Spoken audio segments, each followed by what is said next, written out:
Kisah ini adalah kisah sejati yang aku alami. Adanya persamaan nama dan waktu maupun lokasi hanyalah kebetulan saja, dan di balik penulisan kisah ini, semua memiliki tujuan agar bisa dijadikan pelajaran.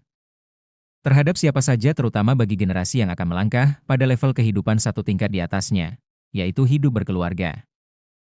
Selanjutnya, sebut saja namaku Darsa.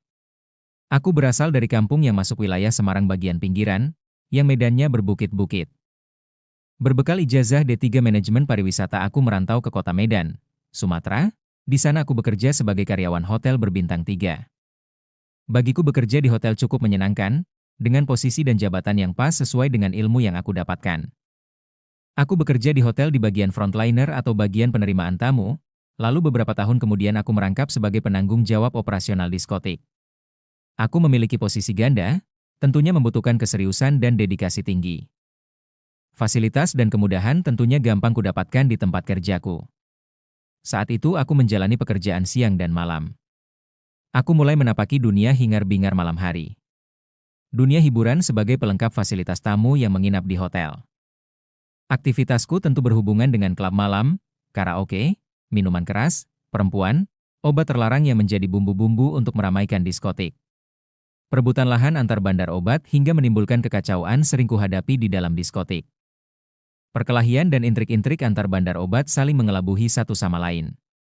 Perkelahian antar PSK berebut tamu berkantong tebal menjadi pemandangan sehari-hari. Kericuhan tamu akibat mabuk, obat terlarang, atau minuman keras adalah hal lumrah. Aku benar-benar hanyut dalam pekerjaanku dan kadang harus mengimbangi customer yang jadi pelanggan di tempatku kerja, mabuk dan sejenisnya. Tidak sedikit uang yang kudapatkan di dunia malam itu, semua atas pemberian bandar obat. Tetapi uang yang didapat dari dunia malam tidaklah menjadi berkah yang baik, semua lenyap begitu saja. Biasanya aku masuk diskotik mulai jam 10 malam sampai jam 2 dini hari, dan paginya menjalankan tugas sebagai frontliner. Sebenarnya menguras tenaga, namun ini menjadi tantangan bagiku. Dan aku menyadari bahwa dunia malam adalah dunia yang keras dan melelahkan. Namun, kini aku sudah menginjak usia lanjut, 59 tahun. Bukan usia muda lagi. Aku hidup sendiri, dan bertolak belakang dengan dunia kerja yang pernah aku alami ketika masih kuat atau muda. Hidupku menyendiri di pinggiran hutan dan bertopang hidup dengan cara bercocok tanam. Baiklah, sekarang aku akan flashback ke belakang. Pola hidup sendiri, tidak terasa menjelma dalam perjalananku semasa muda, kesibukan di dunia kerja menuntutku untuk loyal dan berdedikasi. Pola inilah yang menyebabkan aku terlambat untuk berumah tangga, padahal umurku telah menginjak 36 tahun, terlanjur enak sendiri. Apapun yang dilakukan tidak ada yang melarang atau mengatur. Semua serba bebas. Namun suatu ketika selepas kerja sempat terpikir, semua kawanku sudah menikah dan memiliki anak. Apakah aku harus begini tanpa memikirkan masa depan? Sampai kapan aku kuat sendiri? Gumamku di dalam kamar tidur. Kuhisap rokok dalam-dalam, lalu kumatikan lampu kamar sambil merokok di kegelapan. Tak mungkin aku selamanya begini. Sedangkan adikku Tarman sudah menikah, dan aku terlangkahi, batinku sambil mematikan rokok yang masih separoh. Rokok itu rasanya tidak enak, seperti beraroma sabun cuci. Malam itu aku sengaja tidak ke diskotik yang biasanya aku beraktivitas menemani tamu-tamuku, aku memilih tinggal di rumah. Aku merasakan badan capek dan bermalas-malasan. Aku hendak menyulut rokok lagi, belum sempat dihisap, telepon genggamku berdering. Aku meraih ponsel yang terletak di atas meja, kulihat panggilan itu dari kakakku perempuan di kampung. Dia menelpon menggunakan telepon kabel. Aku dikabari kakak bahwa ibu berniat pergi mendatangi aku di Sumatera. Tentulah hal ini kusambut dengan senang hati. Lagi pula aku sangat merindukan ibuku di perantauan. Lalu aku mengatur perjalanan ibuku dan adikku dari kampung hingga ke Sumatera di mana aku bermukim. Beliau naik pesawat Sempati Air saat itu, begitu mendarat di Sumatera aku menyambutnya dengan riang gembira. Rasa syukur dan haru ketemu sang ibu di perantauan. Wajah ibuku terlihat sumringah lalu dipeluknya aku erat-erat, matanya berkaca-kaca karena haru. Adikku menyalami dan terlihat juga senang. Pertemuan itu sungguh membawa suasana yang penuh kegirangan.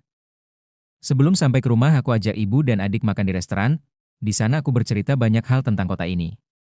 Selepas makan, kami melanjutkan perjalanan pulang dan istirahat. 3 hari kemudian, ibuku merasakan tidak enak badan. Beliau terbatuk-batuk hampir 1 malaman. Aku khawatir, jangan-jangan ibu terserang sakit jantung. Karena ibuku memang memiliki riwayat sakit jantung, dan sering berobat ke dokter. Karena rasa kekhawatiranku akhirnya pagi itu, aku berinisiatif untuk mengajak berobat. Diagnosa dokter, ibu memang terkena serangan jantung ringan. Dokter itu pun memberikan obat secukupnya, dan alhamdulillah beliau merasa enak badan, batuk pun hilang. Suatu malam, aku tidak bekerja ke diskotik. Namun duduk santai bercengkerama di depan rumah bertiga, mengobrol ke sana kemari dan akhirnya pembicaraan itu bermuara pada titik yang penting. Darsa, apakah kamu sudah punya pacar? Tanya ibuku. Sementara adikku yang bernama Dharma tersenyum mendengar pertanyaan ibuku tadi. Aku sudah menduga ibu ke Medan tentunya ada misi penting untukku selain rindu. Misi itu tentang masa depan anaknya yang dicintai tentunya. Sekarang ini belum ada pacar, ibu, jawabku ringan. Cepatlah kamu cari jodohmu itu, mumpung ibu masih kuat. Aku ingin melihat kamu cepat nikah, katanya dengan mimik serius. Aku mengernyitkan dahi, kata-kata ibuku seolah menuntun aku seperti anak kecil yang mau diantar ke tempat tidur karena sudah larut malam. Aku paham sepenuhnya, ibuku tidak ingin melihat aku sendiri terus. Dan aku harus mengambil makna yang dalam itu untuk secepatnya mencari jodoh. Adikmu yang di kampung saja sudah menikah, si Rahman, dan bahkan sudah punya anak, kata ibu sambil menyeduh teh panas kesukaannya yang dibuat oleh Dharma. Sejenak aku menganalisa perkataan ibu, dia sangat berharap aku secepatnya menikah. Aku menghubungkan dengan penyakitnya yang sangat rentan. Aku berpikir dan berkata dalam hati, bagaimana kalau ibuku tiada dan aku belum nikah? Pertanyaan itu menjelma menjadi momok bagiku dan betapa sedihnya ibu apabila memang aku belum menikah. Baik ibu, aku pasti secepatnya berupaya mencari jodoh, sahutku dengan nada serius. Hari demi hari berlalu tidak terasa ibuku telah 1 bulan tinggal di rumahku. Saatnya ibuku minta pulang, kali ini aku mengambil cuti untuk mengantarkannya. Sementara adikku Dharma tidak ikut. Hari dan tanggal keberangkatan sudah kutentukan, aku dan ibu naik pesawat Garuda. Tiba waktunya aku dan ibuku berangkat naik pesawat setelah transit di Jakarta 6 jam, kami kembali naik pesawat melanjutkan perjalanan. 1 jam kemudian pesawat telah mendarat di kota Semarang. Rasa lega dan syukur selamat sampai di kotaku lagi setelah 1 tahun tidak pulang. 3 hari di rumah sudah kulalui, di hari keempat ibu sakit lagi.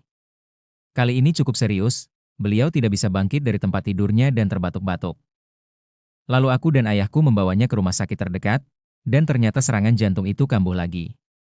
Aku merasa sedih dan takut dengan kata-kata ibuku tempo hari di Sumatera. Aku takut kehilangan ibu, aku belum membahagiakannya, aku belum membuat dia senang dan banyak lagi yang kupikirkan tentang ibu. Ibuku dirawat selama 8 hari.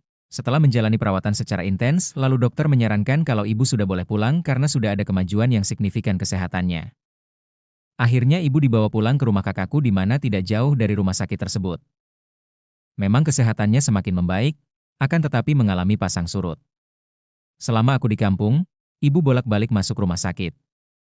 Saat itu aku mengambil cuti selama 18 hari, dan aku tidak kemana-mana. Aku hanya mendampingi ibu di rumah kakakku, aku tidak bisa jauh dengan beliau. Selama aku di kampung aku merasakan hari-hari sangat cepat berlalu. Hal itu menjadikan aku enggan rasanya untuk balik, namun semua terkait dengan tanggung jawab, khususnya pekerjaanku dan satu hal yang terpenting adalah mewujudkan keinginan ibu. Mulanya aku hendak dijodohkan dengan anak tetangga, tetapi aku menolaknya, sebenarnya sudah ada lampu hijau dari pihak perempuan, lagi-lagi aku menolaknya. Hari ke-16 telah tiba, dan hari ke-17 aku harus berangkat. Aku masuk kerja hari ke-18. Berat sekali rasanya meninggalkan ibu dalam keadaan yang tidak baik-baik saja. Aku selalu berdoa agar ibuku panjang umur dan sehat. Ingat pesan ibu ya, kamu harus cepat menikah. Percayalah ibu baik-baik saja di rumah kakakmu, kata ibu dengan suara lirih. Baik, aku secepatnya mewujudkan harapan ibu, sahutku kemudian. Ibu janji ya menunggu aku nikah, timpalku lagi. Sudah pasti menunggumu menikah, kata ibu seolah menjamin anaknya agar tidak khawatir. Carilah jodoh yang sepadan denganmu, saling mencintai dan jangan berat sebelah, jangan dipaksa padahal kamu tidak mencintainya. Janganlah mencari pasangan yang berpura-pura baik, tutur kata lembut, bersikap sopan, padahal dia berhati singa. Mencari jodoh jangan hanya melihat sampulnya saja dari luar, akan tetapi selami hatinya. Karena, perempuan yang bakal kau nikahi nantinya tidak hanya memasuki duniamu saja melainkan juga keluarga kita. Yang penting jangan dapat singa betina. Nasihat ibu panjang lebar sembari tertawa lepas, aku ikut tertawa dan sedikit terhibur dengan lelucon ibuku yang mengatakan singa. Setelah bada subuh dan selesai menjalankan sholat, tepat di hari yang ke-17, aku berkemas-kemas untuk persiapan berangkat ke bandara. Pagi itu aku menghampiri ibu di kamarnya, di sana ada kakak yang baru saja menyiapkan sarapan pagi. Aku duduk berdampingan dengan ibu. Aku memeluk ibu erat-erat, dan tidak terasa meneteskan air mata. Berat sekali rasanya meninggalkan ibu. Hati-hati ya di jalan, jangan lupa telepon kakakmu memberi kabar, kalau sudah tiba di Sumatera, kata ibu sambil mengusap-usap punggungku. Iya ibu, jawabku singkat. Perlahan aku melepas pelukan ibu, dan sekali lagi aku menciuminya. Tatapan matanya nanar, namun berusaha tersenyum. Ibu melepas keberangkatanku. Menuju bandara, aku diantar kakak dan suaminya, ikut serta bapak, sementara adikku Tarman menemani ibu di rumah. Satu persatu kusalami mulai dari ayah, kakak dan abang ipar. Kulambaikan tangan menuju ruang tunggu di mana sebelumnya telah check-in untuk mengambil boarding pass. Aku duduk di kursi nomor 15A, dengan leluasa bisa melihat suasana di luar melalui jendela. Aku bisa melihat titik di mana kampungku berada, di sanalah ibu terbaring. Dalam penerbangan aku melamun dan berkata dalam hati, ada perasaan yang aneh dan timbul tiba-tiba. Aku memiliki firasat yang kuat bahwa, kalau aku cepat menikah maka ibu cepat juga akan berpulang atau meninggal. Dan kedatangan ibu di Sumatera adalah yang pertama dan terakhir. Berkali-kali aku tepis perasaan itu, akan tetapi tetap saja teringat. Apakah aku ini terlalu melankolis atau bagaimana? Entahlah, sergahku sendiri. Pesawat telah lepas landas, dan 1 jam kemudian sampai di Jakarta untuk transit. Selanjutnya naik pesawat lagi pukul 3 sore. Tepat pukul 4:25, pesawat mendarat. Aku menghirup udara di Sumatera lagi. Esok paginya aku masuk kerja seperti biasa, kujalani hari-hari dengan kesibukan sebagai seorang hotelier. Malamnya pun demikian, aku memantau operasional diskotik. Beberapa karyawan menyapaku dan menanyakan kabar di kampung. Banyak pesan dan pekerjaan yang menunggu approval dari aku. Namun kali ini saya berbeda, saya harus mengontrol diri, tidak terlalu larut, cukup di balik layar saja, terkecuali dalam keadaan tertentu apabila ada pekerjaan yang tidak bisa diselesaikan anak buah, aku pasti turun menanganinya. Suatu ketika, saat menjalankan aktivitas di hotel, selepas istirahat makan siang, asistenku mengetuk pintu kantor dan mengatakan ada tamu ibu-ibu dari asuransi jiwa.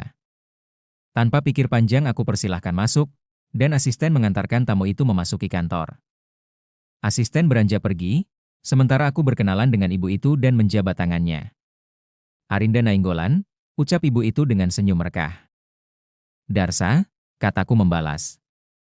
Beberapa menit aku dan ibu Arinda mengobrol, beliau sangat supel dan cepat akrab, kami berdua seperti teman lama yang sudah lama tidak pernah ketemu. Intinya dia menawarkan asuransi jiwa, aku pun menyetujui untuk menjadi anggota. Setelah menyiapkan berkas, dan semua syarat maupun ketentuan untuk masuk dalam asuransi itu, Bu Arinda berjanji akan kembali setelah 5 hari, untuk membawa buku polis asuransi. Ngomong-ngomong, sebentar, tunggu Pak, kata Bu Arinda tiba-tiba. Pak Darsa belum menikah ya? Tanyanya setelah memperhatikan identitas pada arsip tadi. Dia senyum, seakan memposisikan diri seperti seorang ibu yang hendak menasehati anaknya sendiri. Aku tercenung sesaat, lalu mulutku menggamit dan kujawab, iya Bu, saya belum menikah. Kenapa Pak? Sudah waktunya loh? Kejarnya lagi bertanya, aku tidak merasa risih karena Ibu Arinda tulus dengan pertanyaannya. Belum sempat aku jawab, dia menimpali lagi. Atau, katanya lagi dan terputus. Senyumnya mengembang seolah menggodaku seperti anak kecil. Mau aku jodohkan? Katanya lagi dengan spontan. Aku pun tersipu malu, tetapi dalam hati ada persetujuan. Sebenarnya selama ini aku telah menjalin hubungan dengan beberapa gadis, namun selalu kandas hubungan itu. Penyebab itu datang dari aku sendiri. Aku suka mengulur waktu dan terkesan tidak serius. Inilah yang menjadi pemicunya. Aku lebih mementingkan pekerjaan. Untuk itu, aku menerima tawaran Bu Arinda, karena saat itu tidak ada teman perempuan istimewa. Pak, cewek ini baik loh, dia supel, ramah, dan kerja di sebuah perusahaan di bagian admin. Dia menjadi nasabah asuransi saya, jadi saya sering ketemu. Dia mengenakan hijab, dan selalu menjaga pergaulan. Saya tahu dari cara dia berbicara, kata Ibu Arinda seolah memberikan ilustrasi sebuah gambar atau foto. Aku mendengarkan dengan antusias, dan sesekali tersenyum senang dengan penjelasan Ibu Arinda. Begini saja, saya kemari lagi setelah 5 hari. Aku ajak ke sini sekalian anak itu, kata Bu Arinda tanpa minta persetujuan.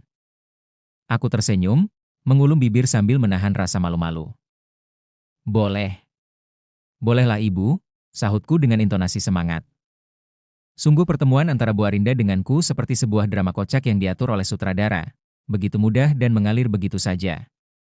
Sebelum hari kelima, aku sering menghubungi Ibu Arinda, menanyakan kepastiannya untuk datang ke kantor. Jujur aku sudah tidak sabar dengan perempuan yang hendak dikenalkan itu. Suatu ketika, Ibu Arinda menggoda saya di pesawat telepon dengan nada seloroh dan terkekeh. Sudah tidak sabar ya, menunggu calon pujaan. Aku membayangkan perempuan yang diceritakan tempo hari, dan tak sabaran menunggu Bu Arinda, bukan karena asuransi jiwa yang ditawarkan itu, melainkan janji membawa serta temannya itu. Singkat cerita hari yang dijanjikan akhirnya datang juga. Pagi itu seperti biasanya masuk kantor dan menjalankan aktivitas pekerjaan. Konsentrasi kerjaku agak sedikit terganggu, mengingat waktu bergulir begitu lambat, yang terpikir justru Ibu Arinda yang akan datang setelah jam 12 siang. Aku menjadi salah tingkah. Setiap melangkah mampir bercermin di kaca yang terletak di samping ruangan, ku kencangkan dasi berwarna coklat, bermotif garis, lalu ku tarik tuxedo yang membalut dasi di bagian bawah. Ku usap-usap jas berwarna hitam untuk meyakinkan tidak ada lipatan. Rambut rapi, kumis klimis. Mantap, desahku. Tepat jam 1 setelah makan siang, pintu kantor diketuk asisten. Langsung memasuki kantor memberikan jalan pada Ibu Arinda serta seorang perempuan. Aku persilahkan mereka duduk di sofa yang ada di ruangan kantor. Ibu Arinda mengenalkan perempuan yang duduk di sampingnya. Erni, katanya perlahan, sambil mengulurkan tangan berjabatan. Darsa, kataku memperkenalkan. Terjadilah obrolan ringan di antara kami bertiga di ruangan kantor. Lalu aku memesan minuman dan potato slice ke coffee shop untuk bertiga. Lalu Ibu Arinda menyerahkan kartu dan buku polis asuransi jiwa yang dijanjikan kemarin. Sesekali aku mencuri pandang pada gadis itu, dan aku merasa ada kecocokan. 25 menit telah berlalu, sebelum berpamitan Ibu Arinda menggodaku lagi. Nah, sekarang tinggal Pak Darsa dan Erni, kan udah saling ketemu nih. Silahkan dilanjut sendiri, kata Bu Arinda dengan menengadahkan kedua tangannya. Kemudian, selepas dari pulang kerja, kira-kira pukul 5 sore aku duduk-duduk di serambi rumah. Belum ganti pakaian aku langsung bersandar di kursi berbahan aluminium berwarna putih mengkilat. Aku scroll HP dan memperhatikan kontak person bernama Erni perempuan yang baru diperkenalkan Ibu Arinda. Boleh juga, supel dan ramah si Erni itu, kataku dalam hati, tetapi aku tidak banyak memberikan penilaian. Penampilannya sederhana dan berhijab, lanjutku dalam hati. Duniaku seolah menjadi sempit, pikiranku hanya tertuju pada Erni. 3 hari setelah kenalan aku menelpon dirinya, kami mengobrol ringan dan akhirnya berjanji untuk ketemuan. Malam itu aku mendatangi di dormitori tempat dirinya tinggal, lalu kuajak ke tempat makan di Pujasera terdekat. Aku bicara to the point, bicara serius dan mengarah pada keinginanku yang sebenarnya. Bagi perempuan pada umumnya pasti akan merasa kaget begitu juga Erni, di mana seorang laki-laki yang dikenal dalam hitungan hari langsung membicarakan pon serius menuju pernikahan. Tetapi itulah caraku, karena menyesuaikan keadaan. Setelah pertemuan makan malam di Pujasera itu, Erni justru yang sering bertandang ke rumahku. Karena kalau aku bertandang ke tempatnya, tidaklah mungkin. Mes tempat tinggalnya semua perempuan, tentunya bisa mengganggu privasi. Akhirnya Erni sepakat dengan yang aku minta, melangsungkan hubungan serius untuk menikah. Mula-mula aku hubungi kakak di kampung, aku mengabarkan bahwa sudah ada calon. Kakakku menyambut gembira tentunya, lalu dia memberikan telepon ke ibu dan kuutarakan niat itu. Ibuku tentu merasa lega dan senang, begitu juga ayah. Kini aku telah menjalin hubungan asmara dengan Erni, 1 bulan lebih 20 hari. Dia sudah aku kenalkan beberapa kawan dekat kalau aku sudah memiliki calon istri. Beragam komentar dari mereka, ada yang berkata, tidak salah pilih kok mas, calonmu bagus. Supel dan ramah, cepat akrab sama orang. Ada yang berkata lagi, cantik mas calonmu, berhijab, ramah dan humoris lagi. Semakin mantap saja aku, dan memang tidak salah pilih berkat dukungan Ibu Arinda. Namun ada juga yang berkomentar lain tentu sangat menggelitik, kasihan Mas Darsa kalau sampai menikah dengan dia. Dia yang dimaksud adalah Erni. Selain itu ada selentingan yang cukup membuat aku kaget, bahwa Erni adalah malaikat pencabut nyawa di kantornya. Judes dan kejam. Entah apa maksudnya, aku tidak tahu dan tidak ingin tahu. Semua nada miring itu aku tepis jauh-jauh. Aku tidak mau berantakan rencana besar ini, yang jelas aku mencintai dan harus menikah. Sementara itu keluarga Ernie dan keluargaku sudah saling berkunjung satu sama lain di kampung. Kedua keluarga telah sepakat untuk menetapkan hari pernikahan. Aku dan Ernie pulang ke Jogja 2 hari sebelum hari pelaksanaan pesta nikah. Kepulanganku dengan Ernie, ditemani adik angkatku yang berasal dari Takengon, dia bernama Syamsul. Aku bertiga naik pesawat Garuda dengan tujuan kota Yogyakarta. Mengingat terbatasnya waktu, maka begitu sampai di kampung Ernie, 2 hari kemudian proses akad nikah dan pesta nikah akan dilangsungkan. Pada saat transit di Jakarta bertempat di ruang tunggu, aku berbisik-bisik menanyakan sesuatu ke Syamsul. Saat itu Ernie sedang membeli makanan ringan di outlet. Syamsul, menurutmu bagaimana Ernie? Bukankah kamu pernah kenal sebelumnya? Tanyaku kepada Syamsul. Dia tidak langsung menjawab, bibirnya tersungging tipis. Menurutku biasa saja mas, mudah-mudahan setelah menikah lebih baik semuanya, jawab Syamsul. Menurutku jawabannya mengambang. Belum sempat bicara lebih jauh, tiba-tiba Ernie sudah datang dan menyodorkan 2 buah minuman teh kotak. Pembicaraan terputus. Setelah jam 4 sore, pesawat berangkat tujuan Jogja. 1 jam kemudian pesawat mendarat, dan kami langsung ke daerah Piungan. Disinilah kampung Ernie. Kami tiba di rumah Ernie, dan bertepatan pula tiba rombongan ayahku dari Semarang. Aku menyalami semuanya, namun aku merasa sedih, karena ibu tidak bisa hadir, lantaran kesehatannya tidak memungkinkan untuk perjalanan jauh. Rombongan dari Semarang menginap 1 malam menjelang pesta nikah. Aku dan Ernie sibuk mempersiapkan segala sesuatu untuk akad nikah esok paginya. Pagi itu udara di Piungan terasa sejuk, kabut tipis berlarik-larik menyelimuti bukit-bukit terjal menjulang. Pemandangan itu terlihat indah, seolah menyambutku untuk memberi ucapan selamat pada hari pernikahan. Aktivitas sudah cukup ramai, ibu-ibu berdatangan ke rumah hendak mempersiapkan segala keperluan pesta hari itu, ada yang memasak, ada yang meracik bumbu, kue, air minum dan lain-lain. Sementara aku dan Ernie telah siap berpakaian resmi. Aku memakai baju formal berwarna putih dan baju jas warna abu-abu. Sedangkan Ernie mengenakan kebaya dipandu dengan kerudung di kepala berwarna putih. Masing-masing keluarga sudah di ruang khusus menjelang akad nikah. Tidak lama kemudian 2 petugas KUA datang dan kami semua bersalaman. Tepat jam 8 pagi prosesi akad nikah dilangsungkan, aku dan Ernie mengikuti tata cara akad yang dipandu oleh petugas KUA. Disinilah puncak sakral itu berlangsung, kami saling mengikat janji sebagai seorang suami istri. Janji setia dan saling menghormati hingga ajal menjemput. Syah, jawab semua yang hadir dalam majelis akad nikah secara serentak. Aku seketika merasakan lega dan haru. Sementara Ernie menangis sesenggukan di pelukan ibunya. Lagi dan lagi aku teringat ibu, dia tidak bisa menyaksikan akad nikah itu.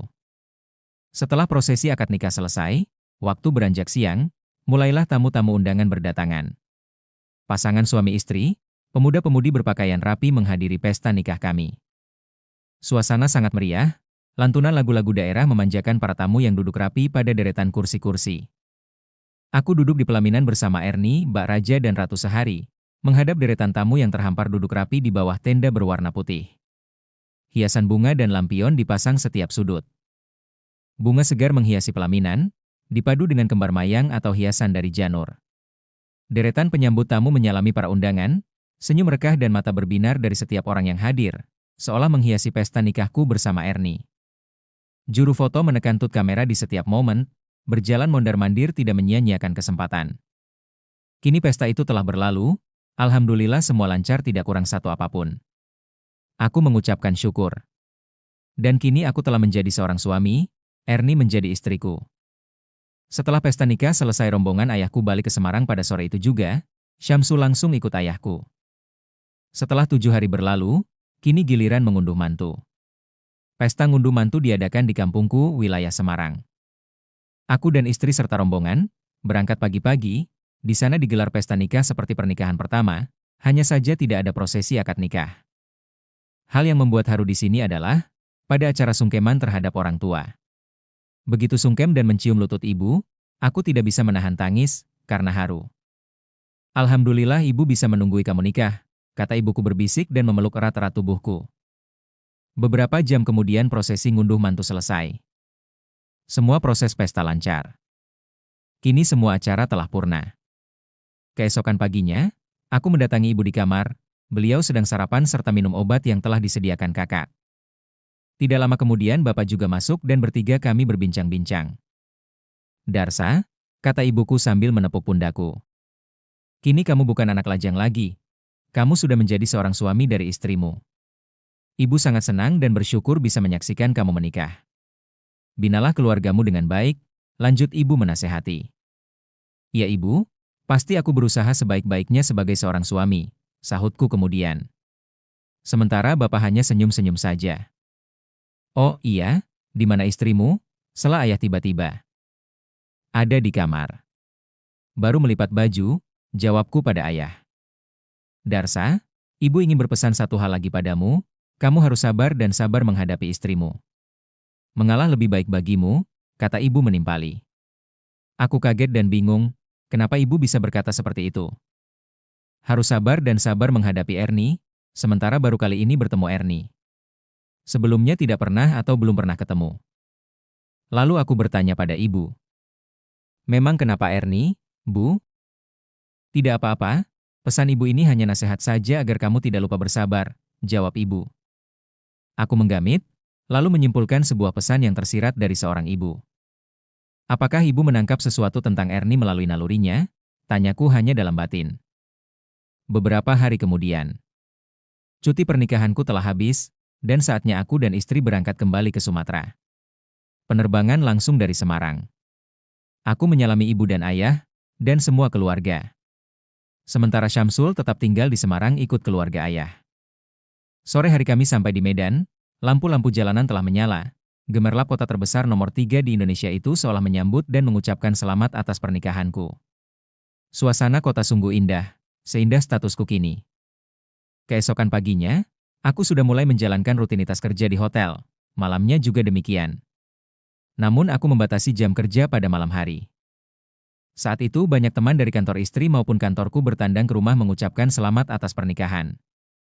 2 bulan lebih 15 hari usia pernikahan, aku dan istri datang ke klinik untuk memeriksakan kandungan. Alhamdulillah Ernie positif hamil. Suatu malam sehabis badai Isya, aku duduk-duduk di teras rumah sambil minum teh. Tidak lama berselang datang 2 orang kakak beradik, laki-laki dan perempuan. Ku persilahkan masuk, anak perempuan itu membawa plastik kresek berisi buah jeruk dan apel. Mereka ingin mengucapkan rasa terima kasih pada Ernie yang telah membantu masuk kerja sebagai operator di perusahaan. Lalu, tiba-tiba, Ernie muncul dari kamar tidur. Wajahnya masam, melihat dengan sinis ke arah kami bertiga, lalu dia berkata, tidak usah mengucapkan terima kasih. Itu tugas saya untuk menerima pekerja, dan saya tidak suka disuap. Bawa balik plastik itu. Saya tidak butuh. Anak perempuan yang bermaksud membawa oleh-oleh itu sontak kaget, karena dibentak Ernie, dia ketakutan dan mundur beberapa langkah. Abangnya terkesiap. Aku pun juga syok melihat sambutan Ernie terhadap tamunya. Dia telah mengusir 2 orang itu. Ibu, kenapa? Tanyaku kemudian. Ayah membela mereka, sahut Ernie dengan nada marah dan jari-jarinya menunjuk kedua orang tadi. Akhirnya mereka buru-buru pergi, dan aku minta maaf atas kejadian itu. Ernie membalikan badan masuk kamar, aku mengejarnya dan ingin tahu alasannya kenapa bersikap seperti itu. Ayah jangan membela mereka. Aku tidak suka orang yang menyuapku ke rumah ini. Aku tidak butuh oleh-oleh, kata Ernie benar-benar menghardik. Mimik wajahnya marah besar, matanya menjuling, mulutnya mengerucut, gerahamnya gemertak seperti hendak melumat tulang hewan yang paling keras. Kata-kata, membela, sungguh membingungkan. Tidak sesuai dengan konteks pertanyaanku. Aku bertanya lagi, Ibu, aku membela 2 orang itu, maksudnya bagaimana? Bukankah mereka anak buah ibu di perusahaan? Tanyaku kemudian. Aku kan sudah bilang, aku tidak suka disuap, bentak Ernie kepadaku, aku kaget terbelalak. Ernie berani membentak, dengan nada lantang, matanya mendelik, gerahamnya gemertak berulang. Aku mengalah dan aku keluar dari kamar. Malam itu adalah malam yang sangat aneh bagiku, Ernie mengusir tamu dan membentak aku sebagai suaminya. Aku tercenung diserambi lagi, menarik kesimpulan namun setengah ragu. Perubahan Ernie apakah karena pembawaan bayi yang dikandungnya? Tanyaku dalam hati. Malam itu jadi hening, sorot lampu jalanan di depan rumah, yang tadinya terang seolah menjadi redup, Seredup pikiranku yang memikirkan kejadian tadi. Malam berikutnya aku dan Ernie duduk-duduk di serambi, berbincang ringan seolah tidak terjadi apa-apa. Namun aku masih menyimpan rasa teka-teki mengenai perilaku Ernie kemarin malam. Aku bersabar tidak menanyakan apapun. Di tengah perbincangan kami di serambi, tiba-tiba saja telepon kabel di ruang tamu berdering. Aku langsung menghampiri dan mengangkatnya. "Selamat malam," sapaku. Ternyata penelepon itu kakak dari kampung. Dia mengabarkan kalau ibu sakit keras. Dan aku diminta pulang besok pagi. Seketika aku kalut, aku terbata-bata, pikiranku kacau. Lalu kakak mengakhiri teleponnya, lalu aku memberitahu Ernie. Ernie bersikap datar, seolah tidak terjadi apa-apa. "Besok pagi kita pulang ke Semarang," ajakku kepada Ernie. "Ibu tidak bisa pulang. Ayah, belum genap 3 bulan aku masuk kerja, lagi pula habis cuti," sahut Ernie. Akhirnya aku pulang tanpa Ernie, dan kali ini pulang bersama Dharma. Sebelum berangkat aku berpamitan ke istri yang saat itu tidak masuk kerja, mengambil libur 1 hari. Aku membelainya lalu ku kecup keningnya, sambil mengusap perutnya yang sudah terlihat membuncit. Ku bisikan kata-kata pamit ke arah jabang bayi di dalam kandungan. Sekali lagi aku pamit sama istriku. Istriku membisu, tanpa kata-kata. Wajahnya melengos ke kiri. Matanya sembab. "Kenapa ibu?" tanyaku singkat. "Tidak ada apa-apa," sahutnya singkat sembari merenggangkan kedua lengannya hingga pelukanku terlepas. Perasaanku campur aduk kembali, apalagi yang harus kusampaikan. Ayah pulang secepatnya, hari ke-8 sudah sampai rumah lagi. Ayah minta doanya, kataku sambil berpamitan. Istriku hanya menjawab, "Iya," lalu mengantar aku hingga pagar rumah. Aku dan Dharma transit di Jakarta seperti biasanya. Waktu terasa berputar lambat sekali. Selama 4 jam transit, aku hanya mondar-mandir di ruang tunggu dan sesekali termenung memandangi jam di tangan. Di tengah lamunanku, aku teringat kembali apa yang pernah kupikirkan. Lebih cepat aku menikah maka lebih cepat juga ibu akan berpulang. Karena hal inilah tidak terasa air mataku tidak terbendung. Dadaku terasa penuh sesak, decak jantungku berdenyut lebih cepat. Sepintas lalu, aku teringat pesan ibu, harus sabar dan sabar menghadapi Ernie. Benar-benar kalut, aku merasa kecil dan lemah. Setegar apapun aku sebagai seorang laki-laki, tetapi kali ini aku benar-benar merasakan titik lemah yang paling dalam. Di sisi lain aku mulai merasa resah dengan rumah tanggaku, aku mulai meragukan sosok Ernie yang sebenarnya. Lagi-lagi timbul pertanyaanku, apakah waktu akan membuktikan perkataan orang-orang yang mengenal Ernie, bahwa julukan itu benar adanya yaitu malaikat pencabut nyawa. Di tengah kegalauanku, aku melihat Dharma yang duduk di sebelahku dengan wajah yang memelas dan terlihat layu. Lalu aku menawarkan teh kotak dan beberapa snack. Di tengah himpitan dan tekanan pikiran yang berkecamuk, tiba-tiba terdengar pengumuman bahwa pesawat tujuan Semarang dimajukan setengah jam. Aku dan Dharma merasa lega. Dan akhirnya berangkat. Aku dan Dharma mendarat tepat pukul 5 sore di kota Semarang, 15 menit kemudian tiba di kampungku. Di depan rumah terlihat ramai kerumunan orang-orang, lalu mereka menyambutku begitu turun dari taksi yang aku tumpangi.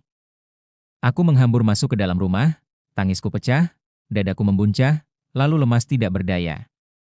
Aku dipapa oleh beberapa orang, lalu didudukan di samping dipan ibuku yang telah tergolek terbujur di atas kasur.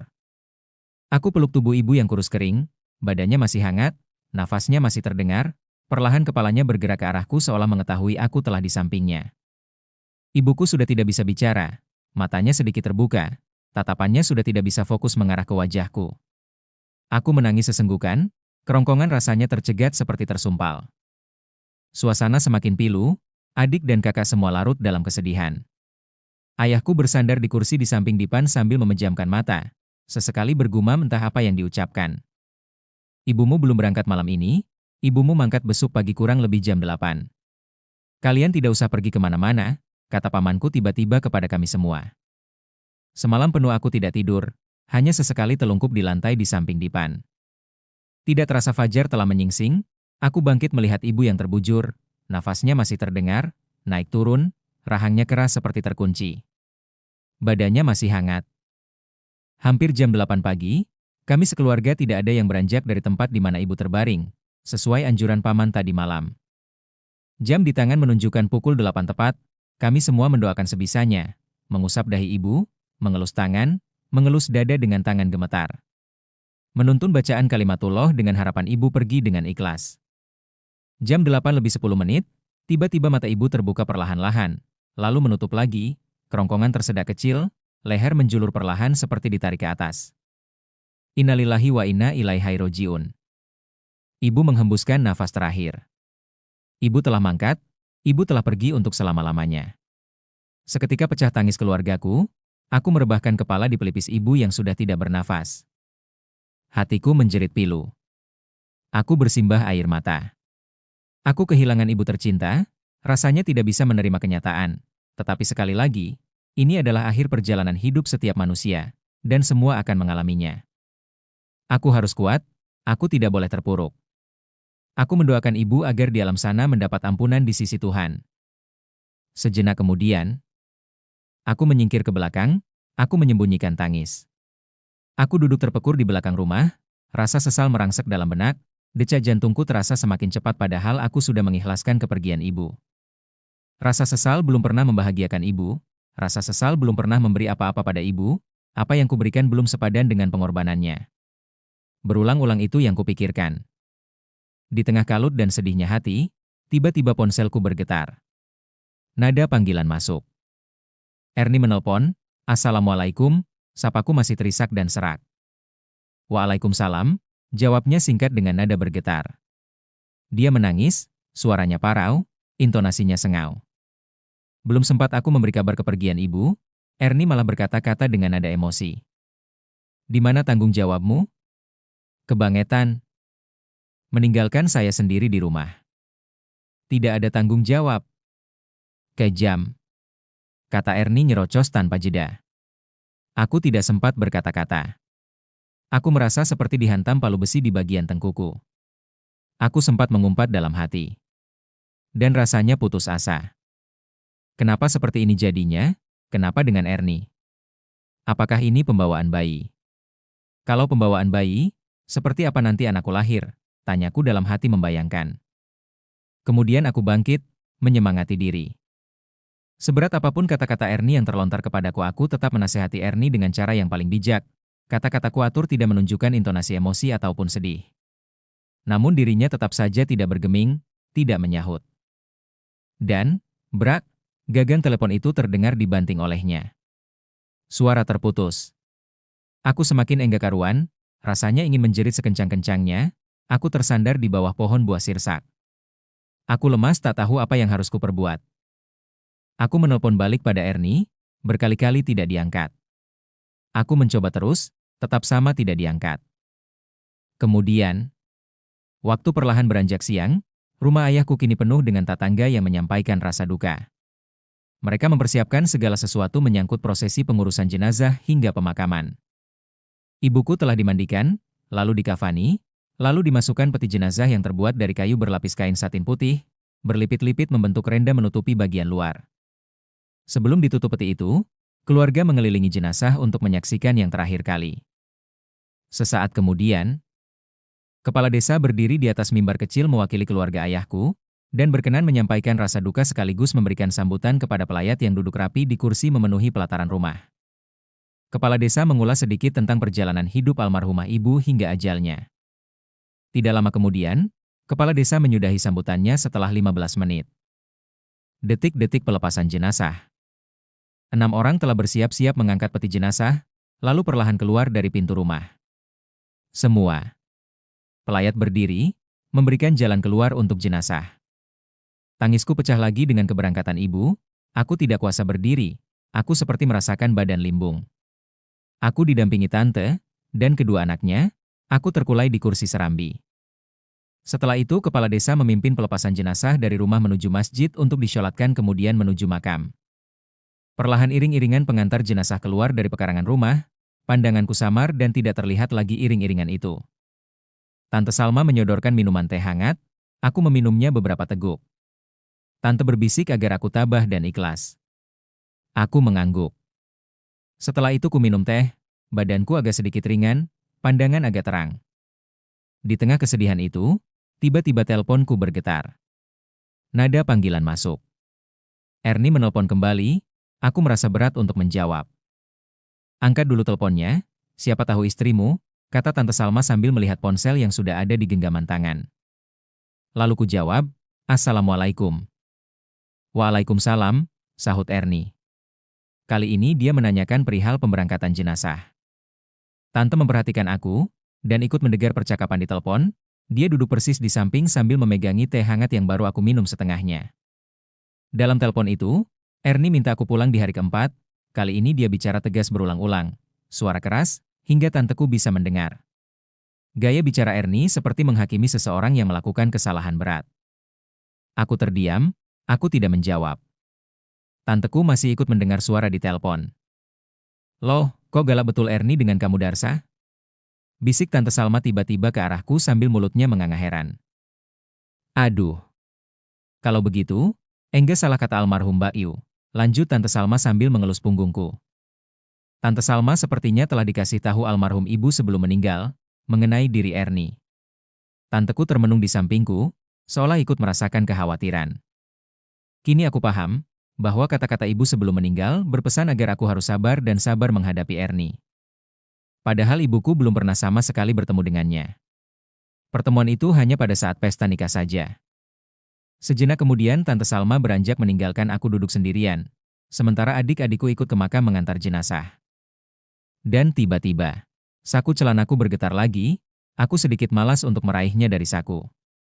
Berdering hingga 3 kali, keempat kalinya ku pegang ponsel itu dan istriku yang menelepon. "Ayah," suara Ernie keras bernada membentak, "saya minta ayah secepatnya pulang. Hari keempat sudah harus berangkat," imbuhnya dengan nada kesal dan ketus. "Astagfirullah," sahutku dalam batin. Aku berusaha memberi penjelasan, bagaimana suasana duka di kampung. Aku minta ke Ernie sekalian menunggu 7 hari setelah pemakaman. Biasanya digelar doa dan yasinan hingga 7 hari untuk doa arwah. Namun Ernie tidak memberikan respon atau jawaban apapun. "Kenapa terus-terusan begini? Apakah ini pembawaan dari jabang bayi di perut?" tanyaku lagi dalam hati berkali-kali. Aku sendiri bosan, berprasangka terus terhadap bayi yang baru dikandungan. Telepon itu telah terputus, kali ini tidak ada nada bantingan gagang telepon. Tidak lama kemudian, perlahan-lahan para pelayat meninggalkan rumahku, banyak di antara mereka yang menyalami aku agar tabah dan ikhlas. Aku sangat haru, dan banyak mengucapkan terima kasih kepada mereka. Di lain sisi saya merasa sangat sedih, perubahan yang terjadi pada istri begitu cepat, apa yang mendasari ini semua, desahku dalam hati. Dalam keadaan duka, aku sebenarnya membutuhkan dorongan dan kata-kata penyemangat dari istri yang kucintai, namun ini justru sebaliknya. Yang membuat aku merasa heran sekali lagi, kenapa dia tidak menanyakan keadaanku dalam suasana duka, kenapa tidak memberikan rasa empati. Sama sekali tidak. Aku teringat kata-kata ibu semasa hidupnya, "Jangan hanya melihat sampulnya saja," batinku berkata. Ernie memakai jilbab, dia sholat, dia mengaji. "Terus apa lagi?" tanyaku jengah. Apakah Ernie memang berwatak singa? Lanjutku lagi dengan hati kesal dan kesal. Penilaianku sebenarnya terlalu dini, namun apa hendak dikata, Ernie memiliki perangai yang menurutku berlebihan. Sebuah dilema kini semakin menjangkiti benakku. Ayah, adik, dan kakakku meminta aku balik selepas 7 hari. Mana yang harus aku turuti? Mana yang harus kuputuskan? Saat itu bapak menyempatkan bertanya padaku, "Kok istrimu tidak diajak pulang?" "Tidak bisa cuti pak, banyak pekerjaan di kantor," sahutku lirih. Ayahku mengangguk-angguk memaklumi. Malam harinya majelis tahlil dan doa dipanjatkan, alunan doa dan pembacaan ayat-ayat Al-Quran dilantunkan. Acara ini hendak dilangsungkan hingga 7 hari. Lantas bagaimana dengan keputusanku untuk balik di hari keempat? Tentunya sangat membingungkan. Sisi lain aku merasa tidak enak terhadap orang tua, adik, kakak, sanak famili, kalau seandainya harus balik di hari keempat. Maafkan aku ibu, aku harus balik di hari Jumat, aku tidak bisa menunggu sampai 7 hari. Celetukku tiba-tiba di dalam hati sambil membayangkan wajah mendiang. Kemudian, pagi-pagi di hari ketiga, aku mendekati ayah yang sedang duduk di serambi bersama kakak perempuan yang ditemani suami dan anaknya. Mereka sedang menyeduh teh panas dan kopi. Kopiku juga sudah tersedia di sana serta makanan ringan. "Yah," kataku lirih setelah menarik kursi dan duduk, "saya harus balik besok pagi," lanjutku. Ayah dan kakakku sedikit terkesiap, begitu mendengar perkataanku. "Loh," sahut ayahku spontan. "Bukankah kamu akan balik selepas 7 hari sepeninggal ibu? Kenapa buru-buru?" Imbuhnya lagi. Kakakku mengiyakan perkataan ayah, mimiknya berubah heran, alisnya mengkerut. Rencananya memang begitu, minimal lepas 7 hari. Tetapi Ernie setiap telepon mengeluhkan rasa sakit badannya. Kataku pada ayah berbohong. Aku takut ada apa-apa dengan bayi yang dikandungnya, kataku akhirnya. Oh, aku sudah mau nambah cucu lagi ya, sahut ayah dengan wajah sumringah. Begitu juga kakakku. Kenapa tidak dikasih tahu selama ini? Lanjut ayah. Sengaja ingin membuat kejutan sama ayah, jawabku singkat. Kalau begitu, tidak jadi soal. Kamu balik besok pagi tidak apa-apa. Urus istrimu dengan baik, jangan sampai dia sakit, tukas ayah sambil senyum. Belum sempat melanjutkan perbincangan, telepon berdering lagi. Aku menyingkir. Kali ini istriku telepon dengan nada datar, namun membuat aku menjadi bergidik sekaligus miris. Nadanya rendah tapi menyiratkan gejolak amarah. Dia mengancam akan memotong urat nadinya apabila diriku tidak balik di hari Jumat. Seketika aku jawab, jangan lakukan itu, jangan. Aku pasti balik di hari Jumat, sergahku dengan yakin. Tiba-tiba telepon terputus, aku seperti sesak nafas. Ku toleh ke arah bapakku yang masih duduk di sana bersama kakak. Mereka memperhatikanku sejak tadi, dan kemungkinan bertanya-tanya dalam hati, ada apa denganku menerima telepon dari istri harus menyingkir jauh-jauh. Pada hari itu selepas ayahku memberikan izin, maka aku mencari tiket pesawat. Meskipun aku sudah mendapat restu dari ayah, namun hatiku masih ingin berkumpul dengan keluarga dan ikut mendoakan ibu. Sore harinya aku berziarah di pusara ibu dan memanjatkan doa sekalian pamit untuk kembali. Semerbak harum bunga mawar merah dan putih yang mulai layu seakan menyapaku begitu aku tiba. Tebaran bunga-bunga itu menggunung, menyelimuti di atas pusara hingga tidak terlihat gundukan tanah. Di hari keempat atau Jumat aku merasakan berat langkah untuk meninggalkan ayah, kakak dan adik. Namun, bagaimanapun aku harus balik sesuai janjiku. Selanjutnya, di hari Jumat pagi aku bersiap ke bandara. Diantar abang ipar. Lalu aku berpamitan pada ayah dan keluarga untuk kembali ke Sumatera. Tepat jam 6 sore aku telah sampai di Medan. Begitu sampai di rumah, aku mengetuk pintu pagar, dan tidak lama berselang istriku membuka pintu rumah lalu membuka gembok pagar besi.